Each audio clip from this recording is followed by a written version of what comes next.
E para isso, em primeiro lugar, nós precisamos definir do que nós estamos tratando hoje. Mas para definir sobre o que nós estamos tratando hoje, é importante, antes de tudo, definir do que nós não estamos tratando. Nós não estamos tratando de um debate entre vida e morte. Nós estamos tratando, isso sim, de uma perspectiva onde todo cristão se presume defender a vida incondicionalmente, onde todo cristão sabe e reconhece os riscos e perigos desta doença terrível, e onde todo cristão sabe que precisa tomar, sim, cuidados e cautelas diante desta enfermidade. Não se trata também de uma discussão política. Eu digo isso para que todos partamos do princípio e do consenso de que todos nessa discussão defendemos a vida. É imprescindível essa perspectiva. E isso é importante porque, em uma sociedade tão tensa como a que nós vivemos hoje, parece que pensar diferente de nós significa a desqualificação dessa pessoa e da sua própria condição de pensar diferente de nós, atribuindo a elas adjetivos inapropriados e ofensivos a um Estado democrático de direito. Se é assim, do que nós estamos tratando? Nós estamos tratando de um partido político que apresenta a sua demanda para que, em essência, religiões cristãs, católicas e evangélicas possam realizar seus cultos, possam ir às suas igrejas. Mas dentro desse contexto, é importante fazer, e eu faço como registro histórico, o que significa para o cristão a igreja. E os primeiros registros históricos da igreja cristã está na própria Bíblia, de modo muito específico, no livro dos Atos dos Apóstolos. E registra-se ali, após Jesus confiar a Pedro, o apóstolo Pedro, ser a pedra fundamental da sua igreja, que os cristãos, no capítulo 2, diariamente perseveravam no templo, partiam o pão de casa em casa, tomavam suas refeições em conjunto, louvando a Deus e contando com a simpatia do povo.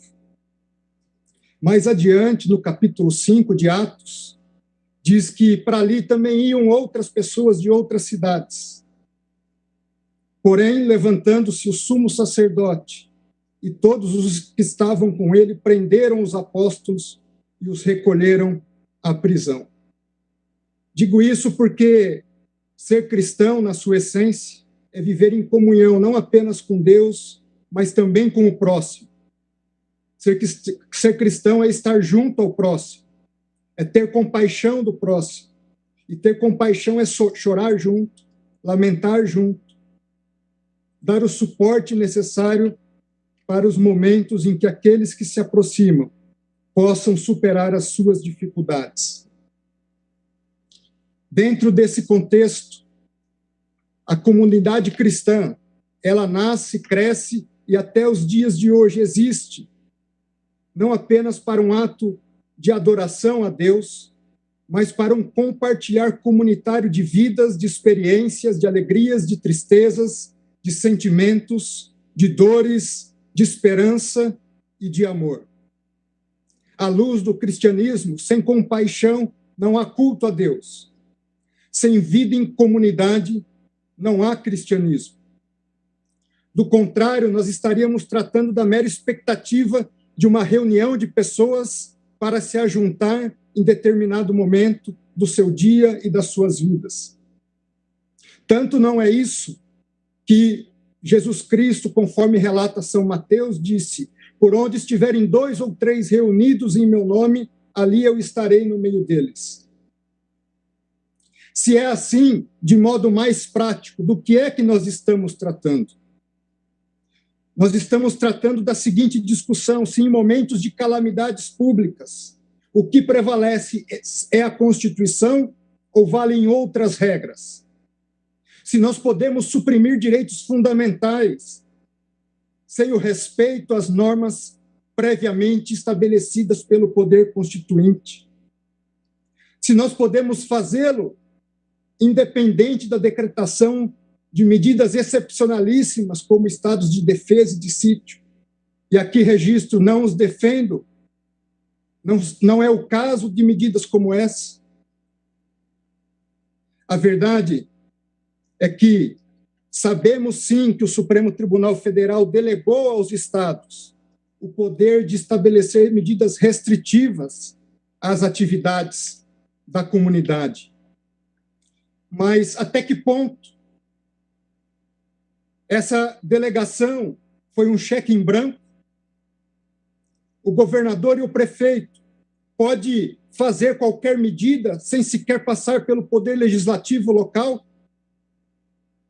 Não existe controle?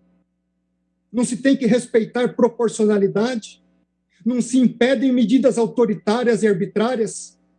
Se autoriza a rasgar a Constituição?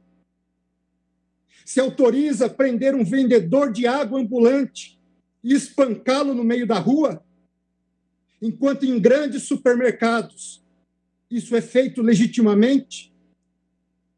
Por que o pobre não pode vender bens de primeira necessidade? Por que uma pessoa não pode praticar o esporte na sua praia e seguir para a sua casa, onde pessoas, mulheres e jovens estão sendo presas? Até que ponto? Até quando? Até quando medidas abusivas? Até quando polícias, guardas municipais agredindo cidadãos e trabalhadores, sacando suas armas, simplesmente porque estão trabalhando? Isso que foi autorizado? Eu tenho certeza que não foi isso.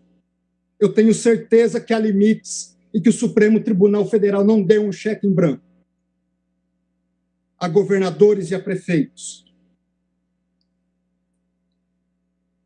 Dentro desse contexto,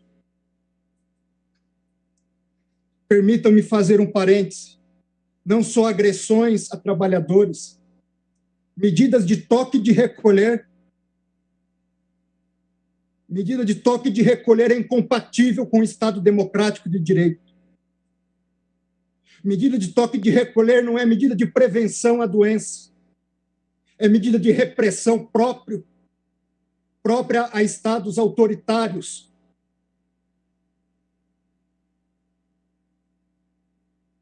Falemos um pouco de injustiça para tentar encontrar a justiça.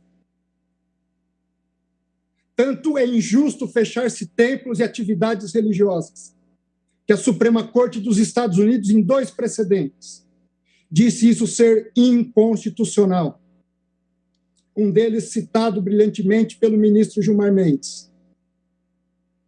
E o segundo que trata de medidas adotadas pelo Estado da Califórnia, onde disse a Suprema Corte dos Estados Unidos, em um dos seus votos,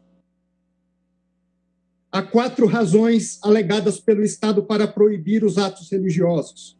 Em primeiro lugar, a alta interação entre pessoas. Segundo, proximidade física. Terceiro, permanência em períodos longos no mesmo local. Quarto, haver atividades de canto religioso.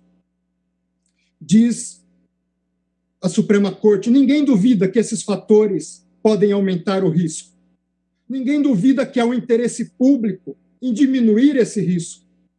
Essa corte diz, não está negligenciando o sofrimento que muitos experimentam na pandemia. Porém, o Estado da Califórnia se equivocou na medida em que sugere que esses 4 fatores estão sempre presentes na atividade religiosa ou sempre ausentes em outras atividades seculares que a sua regulação permite. O Estado da Califórnia não buscou explicar por que não poderia enfrentar essas preocupações legítimas com regras mais brandas do que o banimento completo dos cultos. Em segundo lugar, vamos comparar situações fáticas similares. Como estão nossos ônibus, nossos trens, nosso transporte aéreo? Nossas secretárias do lar continuam passando 1 hora e meia, 2 horas, em ônibus, trens e metrôs superlotados, para estarem nos servindo em nossos lares. Hoje nós vamos pegar um avião, tomamos cautela ao entrar no aeroporto, na fila do saguão do aeroporto, mantemos distanciamento e sentamos como uma lata de sardinha, um colado no outro, dentro dos aviões. Foram impedidas reuniões presenciais de trabalho. Os governadores fecharam os sindicatos para suas reuniões, fecharam as associações, fecharam-se partidos políticos. Por que somente as igrejas? Por que essa discriminação? As igrejas, segundo a OMS, o Brasil é o campeão mundial em transtornos de ansiedade. Segundo lugar no mundo em transtornos depressivos que podem levar ao suicídio. E diante de uma situação como essa, artigo publicado no Jornal da Associação Americana de Medicina Psiquiátrica diz que suicídio e coronavírus fazem a tempestade perfeita. E diz um dos trechos do artigo: a frequência semanal a serviços religiosos foi associada a uma taxa de suicídio 5 vezes menor em comparação com aqueles que não frequentam atividades religiosas semanais. No Japão, aumento de 70% no número de suicídios de mulheres em outubro de 2020. Só que, diferentemente de Japão e Estados Unidos, o pobre brasileiro não pode pagar psicólogo. Muitas das vezes é o padre, é o pastor, que está em locais onde o Estado sequer se faz presente. O primeiro a ouvir seus dilemas, suas dificuldades, as agressões que sofrem no lar, a falta de pão, a falta de amizade e de contato com as pessoas. Artigo publicado por Cássia Coelho diz que as atividades religiosas são essenciais no enfrentamento do coronavírus. Ela diz, elas trazem sentido de esperança, reflexão sobre o processamento da testagem positiva, ajuda de várias dimensões no cuidado à saúde, fortalece a humanidade das pessoas. Senhores ministros, senhoras ministras, a Constituição brasileira não compactua com o fechamento absoluto e a proibição das atividades religiosas. Não compactua com a discriminação das manifestações públicas de fé. Tanto é assim que remédios excepcionalíssimos da própria Constituição não admitem sequer esse tipo de medidas que estão sendo adotadas regionalmente. Não há cristianismo, e aqui eu concluo, sem vida comunitária. Não há cristianismo sem a casa de Deus. Não há cristianismo sem o dia do Senhor. É por isso que os verdadeiros cristãos não estão dispostos jamais a matar por sua fé, mas estão sempre dispostos a morrer para garantir a liberdade de religião e de culto. Que Deus nos abençoe, tenha piedade de nós, e eu começo por mim. Muito obrigado.